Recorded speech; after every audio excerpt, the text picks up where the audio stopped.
Hi folks, so this is our video that we will be this is the video for our learning the stitches for knitting.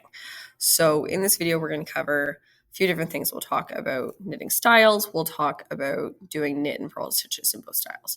So right now we're looking at making a slip knot with our knitting, for our knitting. So we're going to be doing a long tail cast on.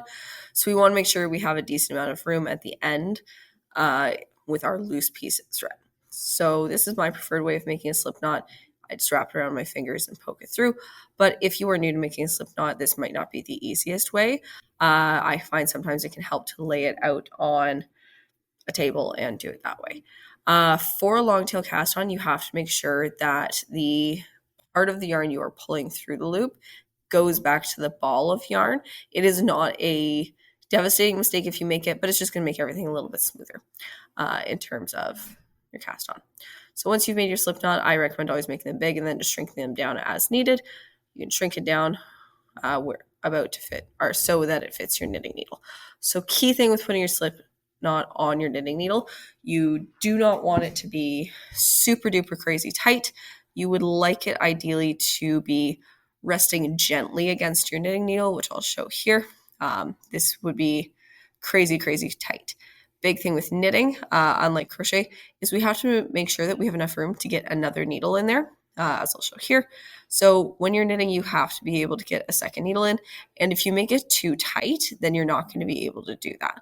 So that's a good tester. If you're not sure whether your slip knot is too tight or too loose, see if you can get your other needle in there. It doesn't have to be the whole thing, but you should at least be able to kind of get the tip in.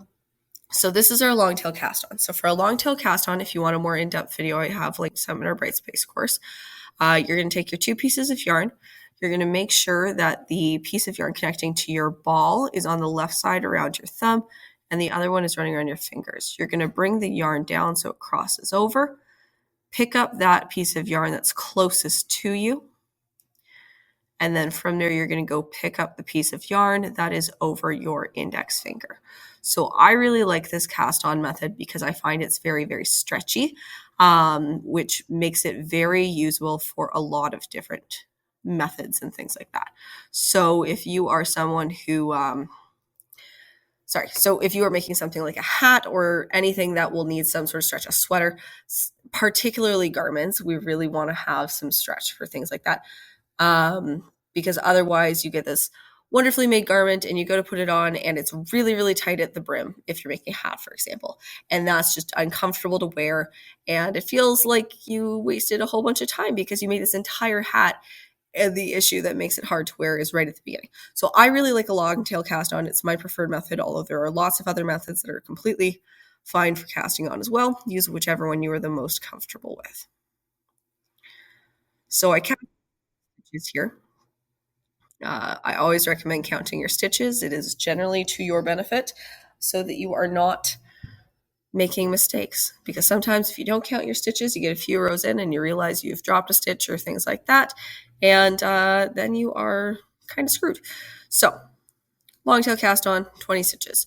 So we're always going to hold our knitting needle that has our working stitches, the ones we're picking up, in our left hand. If you are left-handed, you can reverse this. That is completely fine. But generally, when we're talking about knitting, we are working this way. So the first type of knitting I'm going to show you is continental style. So with continental style, the key thing here is I'm holding the yarn in my left hand, and I am doing what is commonly referred to as picking and throwing. My camera is a little far away, and I tend to knit very close to my body, so you might notice a few times the yarn goes slightly south of the camera.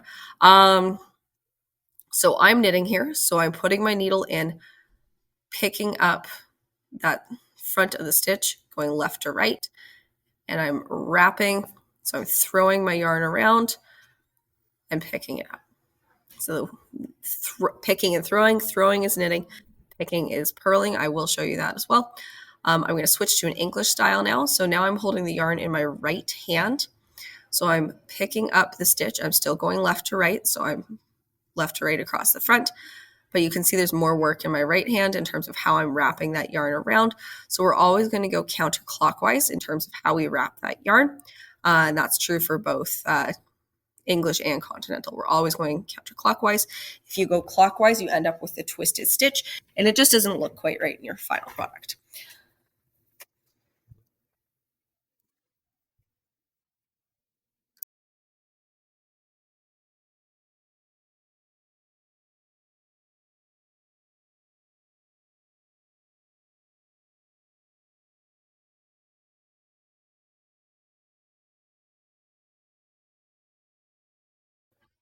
Right, so we can see here, I'm just arraying my stitches on my needle. I'm going to count my stitches. Again, I recommend, especially when you're starting out, doing this after every row. It's going to prevent you from having issues later.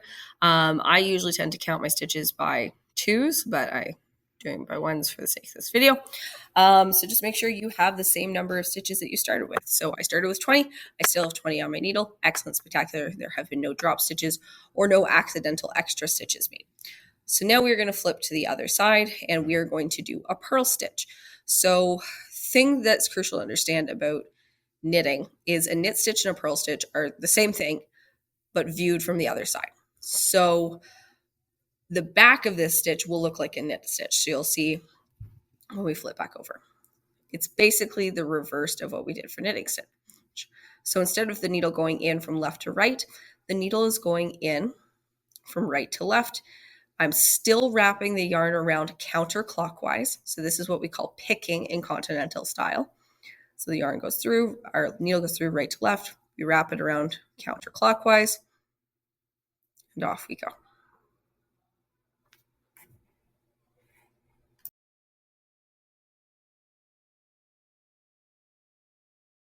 So just some quick points about Continental style in terms of knitting. Continental style is probably the best method to use in terms of learning how to knit if you already know how to crochet. So if you are somebody who knows how to crochet, you can see that you're holding the yarn on the same side. So you're using your left hand to tension, things like that. It's going to feel the most familiar to you in terms of what you're used to. Here I'm switching to English style, which again, it's happening with basically the same amount of steps. We're putting the needle in from right to left in front. We are picking up our yarn and bringing it to the back. We're throwing it around counterclockwise. It's very, very similar, but it's just what hand is doing the work. I find I learned English style. That was how I learned how to knit. I changed to Continental style within the last few years because I found it caused much less hand pain for me. I have quite severe tendonitis in my right arm, and I found that Continental style was a lot more comfortable because it wasn't my right hand doing all the work. I think in general as well, English style tends to have just more movement in general because of how you are wrapping the yarn around the needle, which is just something to consider. So people who are knit Continental style regularly, I think tend to overall be faster than people who knit English style just because of that preservation of movement. So we're going to do another knit row now that we've flipped, and I'll show you what this looks like in a minute. So again, our yarn, it's going off the screen again. Our needle goes from left to right across the front to the back. You pick up the yarn, wrap it around.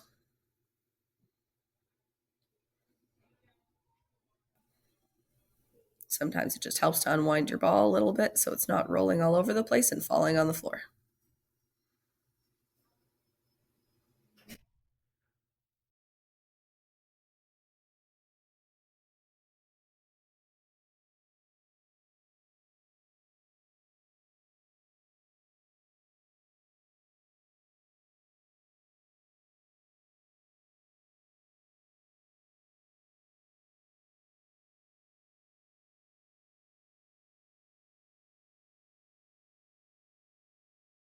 So we're now getting ready for our fourth row here. So this is back to a purl row. So again, the needle goes in front, stays in front the whole time. We pick up that front loop that we can see, wrap the yarn around counterclockwise, and go on.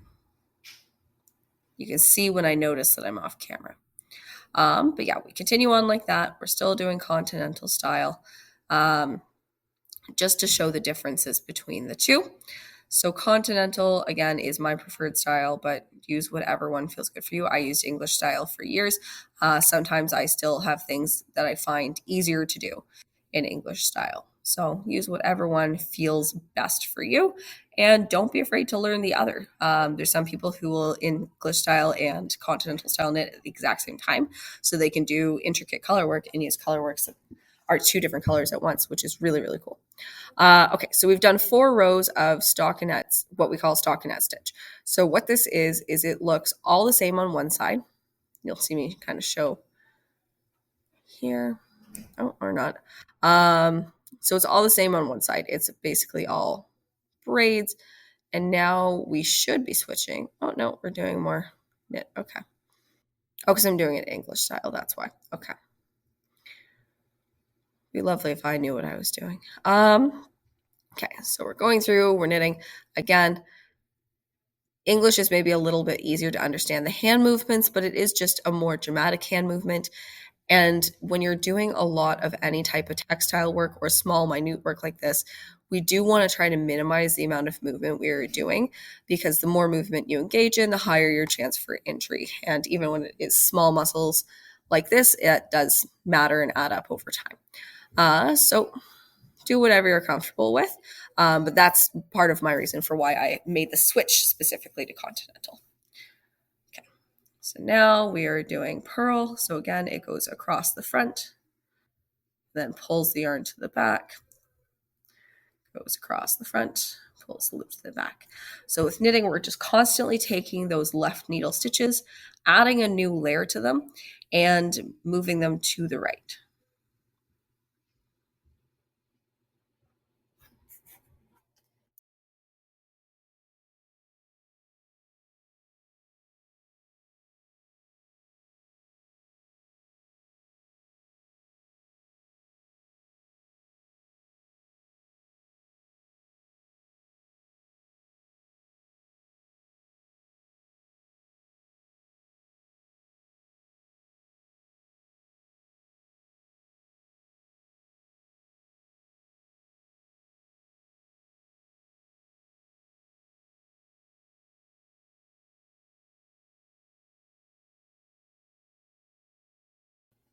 So again, we count our stitches. It just helps us ensure that we haven't made any mistakes. So this is what stockinette stitch will look like. So you can see that I have basically what looks like tiny upwards braids running along, and it's a loop pulled out of a loop pulled out of a loop. That is what the knit side looks like. Again, a purl stitch from the back looks exactly the same as the knit stitch, and a knit stitch from the back looks exactly the same as a purl stitch. So a purl stitch ends up with these little bumps, I like to call them smiles and frowns, going across. So when you knit a stitch, it will look like a purl from the other side. When you purl a stitch, it will look like a knit from the other side. So this becomes very, very cohesive. Stockinette stitch is what this is called, where it's all knit on one side and all purl on the other. It does have a tendency to curl. I will show that at the end of the video, but you can see even at the bottom right now, it's trying to curl up. You can fix that with blocking, but it's not something we're doing for the sake of this video.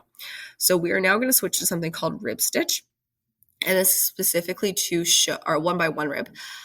This is to show essentially how you switch from a knit to a purl in the middle of a row. So you do your normal knit stitch, and then what you basically just bring the yarn to the front like that, just bringing it between the two needles and making sure you're not accidentally wrapping it around either of those needles, because that's how you get an extra stitch by accident.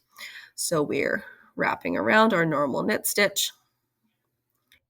We pop the yarn to the front there, purl, pop it to the back, knit, pop it forward, purl, pop it back, and so on and so forth.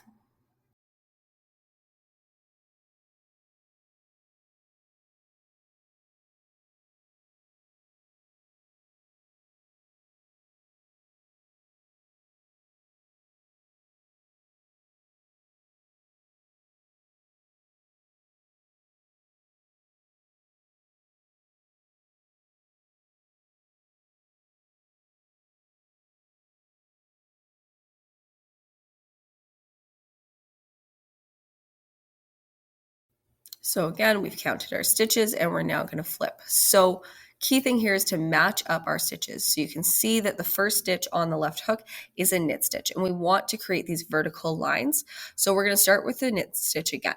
A pattern will generally tell you which you're starting with, which are for each row, but this is an easy way to check, is just look and see what's there. Again, that purl stitch will have bumps. The knit stitch will have those little loops going upwards. So continuing in our continental style, we're knitting and purling, passing the yarn that we're working with forward and backwards as we go. Key thing to remember, I have been doing this for over 20 years. I am probably faster than you. Take your time and go slow. This is a learning opportunity. This is a stitch specifically learning some of the key skills you need for knitting. Take it as slowly as you need. There is no rush on getting this piece done.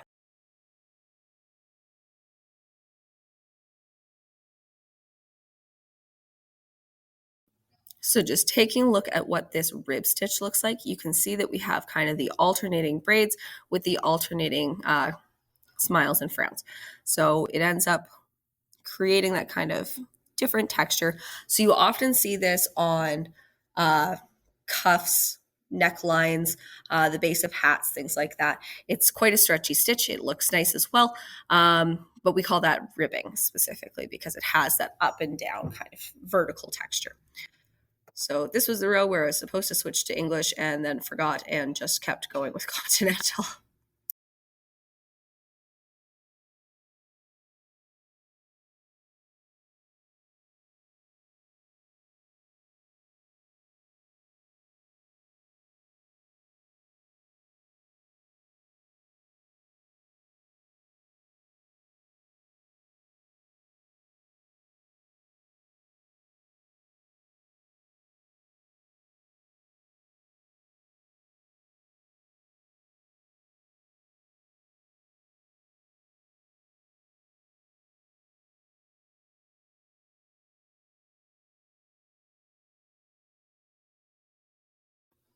Okay, so here we are at the row that actually I do in English style. So again, we know it's a knit stitch to start, so we're starting with that. So we put in knit stitch. Okay. We go across from left to right the same way we have done. Across from left to right, making sure that needle ends up in the back. We pop it off. We intentionally wrap the yarn between the two needles to bring it from the front to the back. So we're making sure it goes between. It does not get wrapped around a needle. It does not go over a needle. It goes specifically between the two needles. If you held the two needles upright, it would go exactly between them. So it's just something to be conscious of. And if you need to, put those needles upright rather than letting them be sideways if that helps you visualize. But it just has to go between those two needles in order to be functional.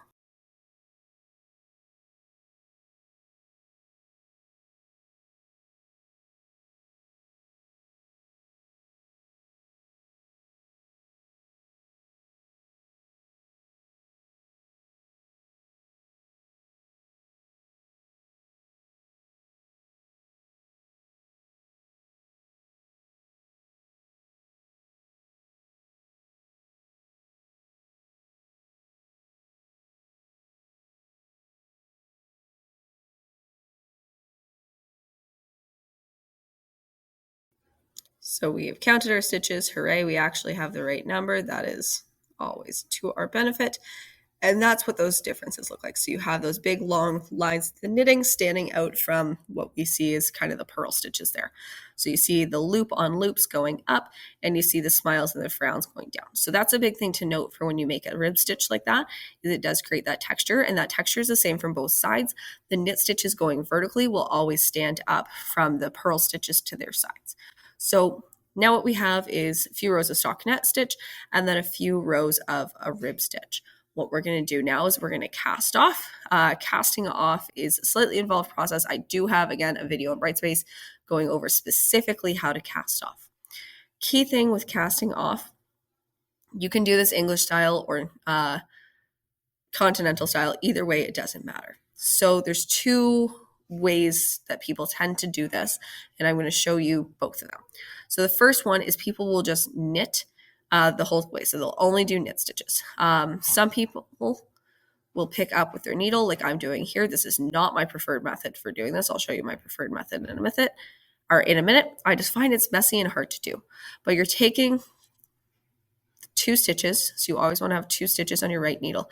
And then you take the one that's on the far right, you pass it over the other stitch so that it loops around there. And then you knit a new stitch, pick it up, pass that loop over top of that. So you're just slowly getting rid of the loops on there. So I dropped it as I went. That's the main reason I don't like picking it up with my needle. I find it's very messy and I find make a lot of mistakes. So I'll show you what I generally do in just a little bit. But we knit, we pass it over, and I just find it's a little bit slippery. And you can see I'm having a lot of trouble passing this one over. It's just not my preferred way of doing the cast off. So I'm all off screen trying to fix what fell off there.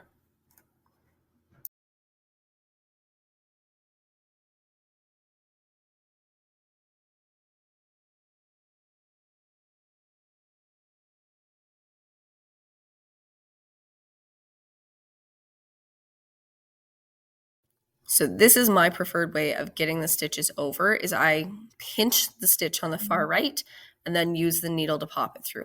I just find that works better for me. Some people use a crochet hook if they struggle and to move that stitch over. Do whatever works best for you and whatever's easiest for you. I find pinching the right stitch allows me kind of the maneuverability to do what I need. I just find it falls off a lot if I use the 2 knitting needles method, but that might work phenomenally for you. So what I've been doing this whole time is I've been knitting straight across, and it's causing a slight texture issue at the bind off, which I will show you. No matter what you do, the bind off will kind of look basically like knit stitches going across the top. So it creates that kind of braided top. It's a very clean edge. It's very, very convenient. So again, just moving things around.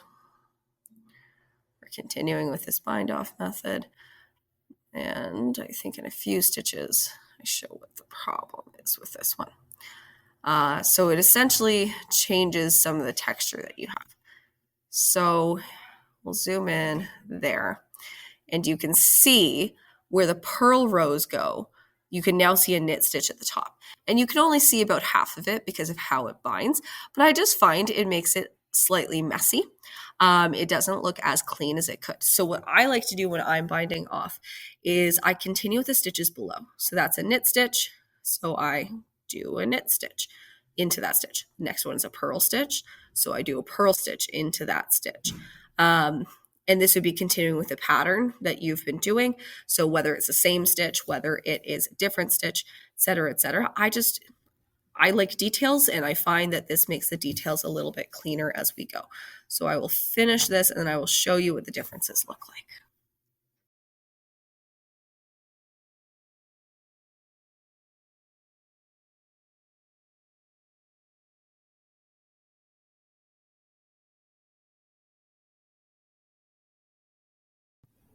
Okay, so if we're looking here at the differences, you can really see it on the purl stacks going up. So you can see that we have that full kind of purl stack going all the way up, whereas before when we were doing knit stitches all across, we can see the difference there. You don't notice it on the knit stitches as much because you were continuing with those patterns beforehand, but you just see that it's a little bit smoother all the way up to the top, and I prefer that. But either way is completely fine. So we have our stockinette stitch down at the bottom where we see those braids all the way up. We have our rib stitch, which we would call this a one by one rib because it's 1-to-1 ratio. Stockinette stitch does tend to roll up at the bottom. That would be solved by blocking, but we're not going to do that because this is just a practice piece. So what we would do next is you would cut your yarn at an appropriate distance to weave it in, but I'm going to reuse this ball. So I'm instead going to pass the entire ball of yarn through. You would just put your cut end through, you pass it through that loop, and then you pull it tight. That locks what you have in there, so it's not going to unravel. If you don't lock it, it will unravel, and that's very frustrating. So then you would just weave your starting end-to-end points in as well, and you're all done.